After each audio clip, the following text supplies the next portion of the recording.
नमस्कार, जय हिंद। जीतने वालों को मेरा सलाम। और जीतेगा वही जो विश्वास करेगा, यकीन करेगा। अपनी ग्रेड फर्स्ट के लिए, स्पेशली ग्रेड फर्स्ट के लिए जो पॉलिटी वाला पोर्शन है फर्स्ट पेपर के अंदर, वो चल रहा था। और उसके अंदर भी जो प्रकरण है विभिन्न आयोग एवं बोर्ड, वहाँ से हम कुछ आयोग बोर्ड है जो कर रहे हैं। और ये अन्य भर्ती परीक्षा के अंदर भी अगर कहीं टॉपिक लगता है संघ लोक सेवा आयोग का, या फिर कंप्लीट जो पॉलिटी हम करवा रहे हैं वो टॉपिक लगता है, तो आप उनके लिए भी देख सकते हैं। ये नहीं कि भैया फर्स्ट ग्रेड का टैग लगा दिया तो उसी के अंदर ये उपयोगी है। तो आज हम चर्चा करेंगे संघ लोक सेवा आयोग की, कब क्या स्थापना होती है, क्या सदस्य होते हैं, कौन कौन से ऐसे आर्टिकल है जो कि इंपॉर्टेंट है, संघ लोक सेवा आयोग से जो रिलेटेड है, संबंधित है, और परीक्षा के अंदर जहाँ से सवाल है जो अक्सर पूछे जाते हैं। प्रारंभ करते हैं। सबसे पहले हम देखते हैं कि संघ लोक सेवा आयोग की स्थापना कब होती है, क्या कहाँ से इसका श्रीगणेश होता है। ठीक, तो 1 अक्टूबर 1926 को, कब? 1 अक्टूबर 1926 को भैया एक सर रोस बारकर नाम के व्यक्ति हैं, इनकी अध्यक्षता के अंदर प्रथम लोक सेवा आयोग की स्थापना होती है। 1 अक्टूबर 1926 को सर रोस बारकर की अध्यक्षता में प्रथम लोक सेवा आयोग की क्या होती है, स्थापना होती है। ठीक है, वहीं बाद में आगे चलकर प्रथम लोक सेवा आयोग की स्थापना होती है कब? 1 अक्टूबर 1926 को। अध्यक्ष कौन थे? सर रोस बारकर। फिर थोड़ा सा हम आगे चलते हैं तो लोक सेवा आयोग को केवल एक सीमित सलाहकारी कार्य प्रदान करने का काम है जो दिया गया था, केवल कि ये सीमित काम दिया कि आप एडवाइस दे सकते हो, ज़्यादा पंगा आपको कुछ नहीं करना। भारतीयों के हाथ में तो कुछ था नहीं उतना कि आप सलाह दे सकते हो, माने नहीं माने वो हम देखेंगे।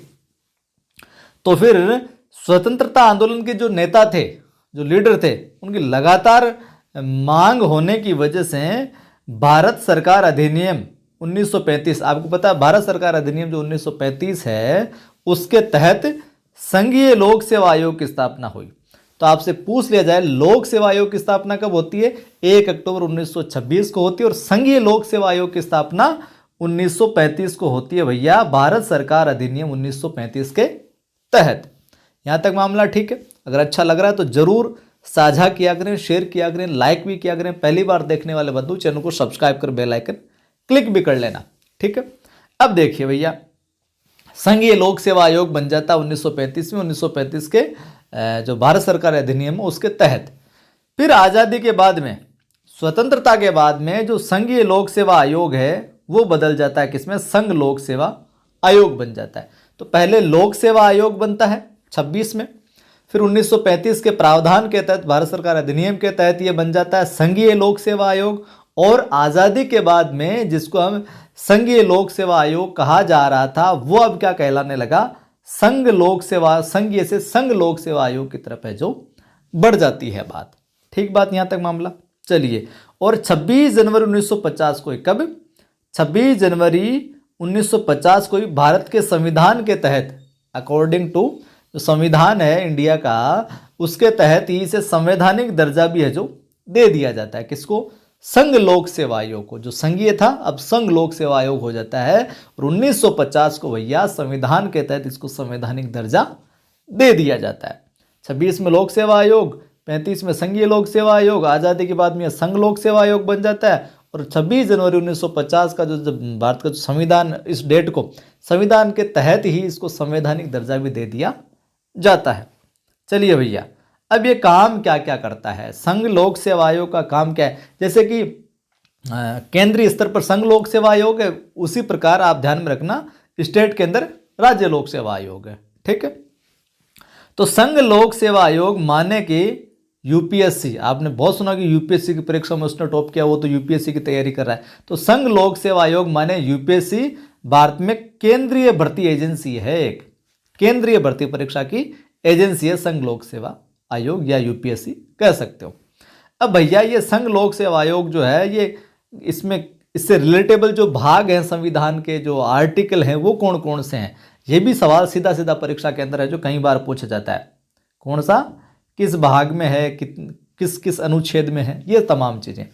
तो भारतीय संविधान के, भारत के संविधान के भाग 14, भाग 14 के अंदर, भाग देखिए 10, आजकल तो पता नहीं इस तरीके से लिखते हैं कि नहीं लिखते हैं, 1, और ये 4। भाग 14 में भारतीय संविधान के भाग 14 में अनुच्छेद 315 से लेकर अनुच्छेद 323, कौन से अनुच्छेद 300 आर्टिकल 315 से लेकर अनुच्छेद 323 के तहत संघ लोक सेवा आयोग की संरचना है, उसके सदस्यों की नियुक्ति किस प्रकार से क्या होनी है वो चीज़ है, निष्कासन क्या होना है कैसे होना है वो चीज़ है, और संघ लोक सेवा आयोग की शक्तियां और उसके कार्य, ये तमाम चीज़ें जो है संघ लोक सेवा आयोग की संरचना, सदस्यों की नियुक्ति, उनका निष्कासन, संघ लोक सेवा आयोग की जो शक्तियां हैं पावर्स है वो, उनके जो क्या क्या काम होंगे संघ लोक सेवा आयोग के, वो तमाम चीज़ें 315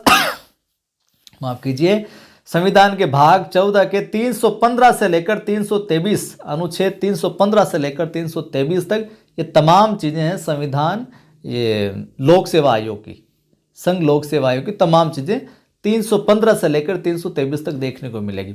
तो सवाल परीक्षा में यह आ सकता है कि संघ लोक सेवा आयोग का जिक्र भारतीय संविधान के किस भाग में है, तो आप बताओगे संविधान के 14 नंबर जो भाग नंबर 14 है उसके अंदर है, ठीक है, भाग 14 में। और अनुच्छेद पूछ लिया जाए इससे रिलेटेबल तो 315 से लेकर 323 अनुच्छेद के अंतर्गत संघ लोक सेवा आयोग जो है उसके सदस्यों का कार्यकाल, नियुक्ति, निष्कासन, संरचना, शक्तियां, कार्य, तमाम चीज़ें यहाँ पर देखने को मिलती है। चलिए विशेषताएं आ जाए तो ध्यान में रखना है, यह एक स्वतंत्र संवैधानिक निकाय है, स्वतंत्र संवैधानिक निकाय है।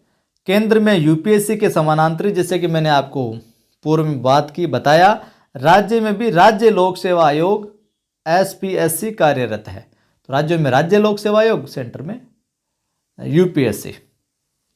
अब देखिए भैया, संविधान के भाग 14 में अनुच्छेद 15 से अनुच्छेद 323 के तहत एसपीएससी की संरचना, स्टेट में भी यही है, उनके सदस्यों की नियुक्ति और निष्कासन और कार्य एसपीएससी के और प्रावधान, ये तमाम चीज़ें देखने को मिलेगी। अब संवैधानिक प्रावधान जो हमने बात की, कौन संवैधानिक प्रावधान 315 से लेकर 323, इन अनुच्छेदों के अंदर क्या क्या चीज़ है थोड़ा सा जरा सा विस्तार से हम देखते हैं, क्योंकि सीधा सीधा पूछ लिया जाए कि ये किस अनुच्छेद में, ये किस अनुच्छेद में, तो आपको जरूर ध्यान में है जो बात रखनी है। सबसे पहले बात करते हैं अनुच्छेद 315 की, आर्टिकल 315, आर्टिकल 315। इसमें क्या है, संघ और भारत के राज्य हेतु, 315 में क्या है, संघ और भारत के राज्य हेतु लोक सेवा आयोगों का गठन है। तो लोक सेवा आयोग का गठन किस आर्टिकल में जिक्र आता है, 315 में। तो संघ और राज्यों के भारत के राज्य हेतु लोक सेवा आयोग का गठन देखने को मिलता है, पब्लिक सर्विस कमीशन का। आर्टिकल 316 यूपीएससी के साथ साथ एसपीएससी के सदस्यों की नियुक्ति और कार्यकाल, सेंटर वाले के साथ साथ राज्य लोक सेवा आयोग के जो सदस्य हैं उनकी नियुक्ति और कार्यकाल जो है अनुच्छेद 316 में देखने को मिलता है, ठीक बात। अनुच्छेद 317 यूपीएससी और एसपीएससी दोनों के सदस्यों को हटाना और निलंबन करना, हटाने का जो प्रावधान है वो 317 में है, नियुक्ति और कार्यकाल का जो प्रावधान है वो आर्टिकल 316 में है, हटाने का 17 के अंदर है, गठन का 15 के अंदर। तो गठन होता है, नियुक्ति कार्यकाल होता है, फिर निलंबन होता है, इस क्रम से आपको इनको याद है जो रख सकते हैं। अनुच्छेद 318 आता है, तो भैया आयोग के जो सदस्य हैं, जो कर्मचारी है, उनकी सेवा की शर्तों के नियम बनाने की शक्ति, शर्तों हेतु आयोग के सदस्यों और कर्मचारियों की सेवा शर्तों हेतु नियम रूल रेगुलेशन बनाने की जो शक्ति है वो 318 के अंदर है जो शामिल है, दी गई है। अनुच्छेद 319 आर्टिकल 319 आयोग के सदस्यों द्वारा सदस्य न रहने पर पद धारण करने का प्रतिबंध, आयोग के सदस्यों द्वारा सदस्य न रहने पर पद धारण करने का है जो प्रतिषेध है, विरोध है इसमें। 320 में क्या है, लोक सेवा आयोगों के कार्यों का वर्णन है और डिस्क्राइब्स डिटेल्स हैं जो कार्यों का वर्णन किया गया है। 321 में लोक सेवा आयोग के कार्यों का विस्तार करने की शक्ति, कार्यों को किस लिमिट तक है जो और फैलाया जा सकता है, दिए जा सकते हैं, वो पावर है। अनुच्छेद 322 अक्सर पूछा गया, लोक सेवा आयोग के जो खर्चे हैं, व्यय है, वो वहाँ पर 322 के अंदर देखने को मिलते हैं। और 323 में आखिर में लोक सेवा आयोगों की रिपोर्ट, एक रिपोर्ट पेश करनी होती है, वो 323 में देखने को मिलती है। चलिए सदस्यों की नियुक्ति की बात कर लेते हैं। तो यूपीएससी का जो अध्यक्ष होता है वो, और अन्य सदस्यों की जो नियुक्ति है भारत का कौन करता है? राष्ट्रपति नियुक्त करता है।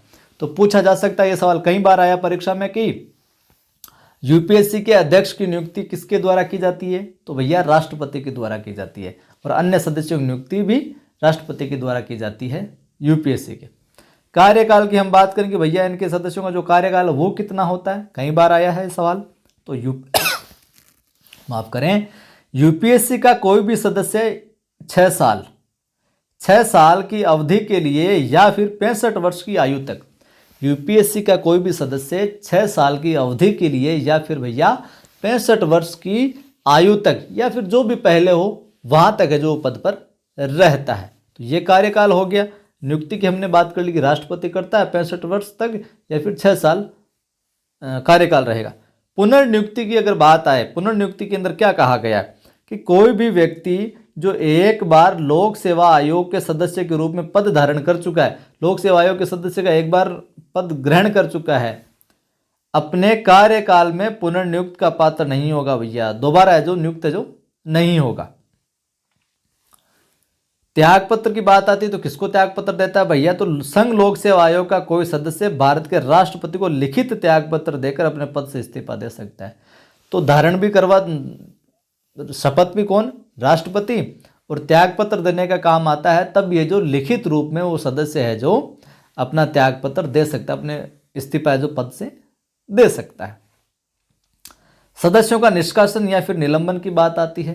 तो यहाँ पर संघ लोक सेवा आयोग के अध्यक्ष या फिर किसी अन्य सदस्य को भारत के राष्ट्रपति के आदेश से ही है जो उसके पद से हटाया जाएगा, ऐसे नहीं। राष्ट्रपति ऑर्डर देगा, आदेश देगा, तभी है जो उसको हटाया जाएगा, अन्यथा नहीं। ये एक प्रावधान है। राष्ट्रपति अध्यक्ष या किसी अन्य सदस्य को उसका जो कार्यकाल है उसके पूर्ण होने से पूर्व भी निलंबित कर सकता है, निलंबन कर सकता है, जिसके संबंध में सर्वोच्च न्यायालय का संदर्भ भी दिया गया है। ठीक है, हटा सकता है, लेकिन कुछ विशेष परिस्थितियों में, जैसे यूपीएससी के अध्यक्ष या किसी अन्य सदस्य को हटाया जा सकता है यदि क्या क्या कंडीशन है, क्या क्या बातें हैं, अगर ये बातें देखने को मिल जाती है उस सदस्य में, उस अध्यक्ष में, तो फिर है जो पहले भी हटाया जा सकता है। कि दिवालिया घोषित किया गया है, अपने कार्यकाल के दौरान कार्यालय का जो कर्तव्य कार्य, जो अपनी उसकी ड्यूटीज है, उनके बाहर जाकर, बाहर किसी भी भुगतान वाले रोजगार में है जो संलग्न है, कि वहां से तो पैसा उठा ही रहा है जो सदस्य है उस पद से, तो और बाहर भी कुछ ऐसा काम कर रहा है जहां से उस रोजगार में और संलग्न है, तो भैया हटाया जा सकता है। राष्ट्रपति की राय में, अगर राष्ट्रपति की एडवाइजरी में राय में मानसिक या फिर शरीर की जो दुर्बलता, शारीरिक दुर्बलता के कारण भी पद पर बने रहने के लिए वो अयोग्य होता है, अगर ऐसी कोई स्थिति आ जाती है फिजिकली, तो भी भैया अयोग्य करार दिया जाता है उसको। सेवा की शर्तों को विनियमित करना यूपीएससी के मामले में भारत के राष्ट्रपति की शक्ति। आयोग के सदस्यों की संख्या और उनकी सेवा की शर्तें निर्धारित करता है राष्ट्रपति। आयोग के कर्मचारियों की संख्या और उनकी सेवा शर्तों के संबंध में प्रावधान करता है। शक्तियों पर प्रतिबंध, शक्तियों पर प्रतिबंध। तो यूपीएससी के सदस्यों की सेवा शर्तों में नियुक्ति के बाद किसी भी प्रकार का संशोधन जो नहीं किया जाएगा। ध्यान में रखना, शक्तियों पर प्रतिबंध की अगर बात आए आयोग के सदस्यों की, तो यूपीएससी के सदस्यों की सेवा शर्तों में अगर उनको जब नियुक्त अपॉइंट कर दिया जाता है, उसके बाद में किसी भी प्रकार का संशोधन है जो नहीं किया जाएगा। उस वक्त तक जो चीज़ें सेवा शर्तें रहती है वही चीज़ें हैं जो रहेगी। काम का विस्तार करने की शक्ति की अगर हम बात करें तो किसी राज्य का विधानमंडल, राज्यों में विधानमंडल हो जाएगा, संघ लोक सेवा आयोग या फिर एसपीएससी द्वारा संघ या राज्य की सेवाओं के संबंध में और कानून अथवा किसी सार्वजनिक संस्था द्वारा गठित किसी भी स्थानीय प्राधिकरण या अन्य निकाय, कॉरपोरेट की सेवाओं के संबंध में अतिरिक्त कार्यों के अभ्यास हेतु भी है जो प्रावधान कर सकता है कि भाई ये काम भी आपको देखना पड़ेगा, करना पड़ेगा। खर्चे की बात आती है जो हमने बात की 22 के अंदर आर्टिकल में। आयोग के सदस्यों या कर्मचारियों के वेतन भत्ते या पेंशन सहित यूपीएससी का खर्च भारत की संचित निधि से जो लिया जाएगा। कहाँ से मिलेगा? भारत की संचित निधि से। रिपोर्ट प्रस्तुत करना, जो हमने ऊपर देखा था उन्हीं को हम थोड़ा विस्तार देकर देख रहे हैं। यूपीएससी भारत के राष्ट्रपति को आयोग द्वारा किए गए कामों की एक वार्षिक रिपोर्ट भी है जो प्रस्तुत है जो करता है। और ये किस आर्टिकल में है आप कमेंट करके बताना, आर्टिकल मैंने बताए थे ऊपर उन्हीं के अंदर है। तो ये था अपना संघ लोक सेवा आयोग।